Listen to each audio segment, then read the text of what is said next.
मी आहे मोहन आणि मी निघालो आहे माझ्या बायकोला घ्यायला माझ्या सासूरवाडीला।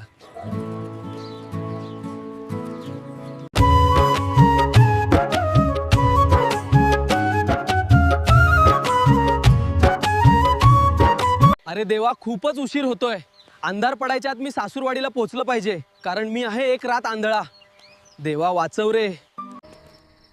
अखेर पोहोचलो। जावई बापू, प्रवास कसा झाला? एकदम मजेत। नशीब मोहन, इथे कोणाला समजलं नाही की तू रात आंधळा आहेस। आहो चला, आईनी जेवण वाढलंय। आलोच। अरे जावई बापू, असे का बसलात? ताट तर तुमच्या मागे आहे। आहो सासूबाई, आमच्याकडे प्रथा आहे अशी, आम्ही भिंतीकडे तोंड करून आधी प्रार्थना करतो आणि मग जेवायला बसतो। अच्छा। मोहनला ताटात काहीच दिसत नव्हते, तो कसा बसा खात होता। जेव्हा सासूने वाढायला घेतले तेव्हा मोहनने नम्रपणे नकार दिला। नको, पुरे पुरे नको। अरे रे, अरे वाढून घेतली असती बासुंदी तर फार चविष्ट झालेली आहे, पण जाऊ दे। आधी नको म्हटलं आणि आता परत मागितली तर हस होईल। अरे यार, बासुंदी तर भारीच झाली होती, घेतली असती वाढून तर, पण मला वाटलं कारल्याची भाजी वाढते काय म्हणून मी नाही म्हटल। रात्री सगळे झोपले की स्वयंपाकघरात जाऊन गुपचूप बासुंदी खाऊ। रात्री मोहन सगळे झोपले आहे असे पाहून स्वयंपाकघराकडे जातो। अरे बापरे, हे काय होतंय? मला तर काहीच दिसत नाहीये। इथे अंधार कसा झाला?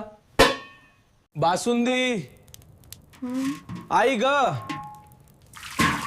अरे रे बापरे, अरे देवा, हे काय झालं? नाही नाही, अरे बापरे, अरे थांबवा हे सगळं। बासुंदी गेली।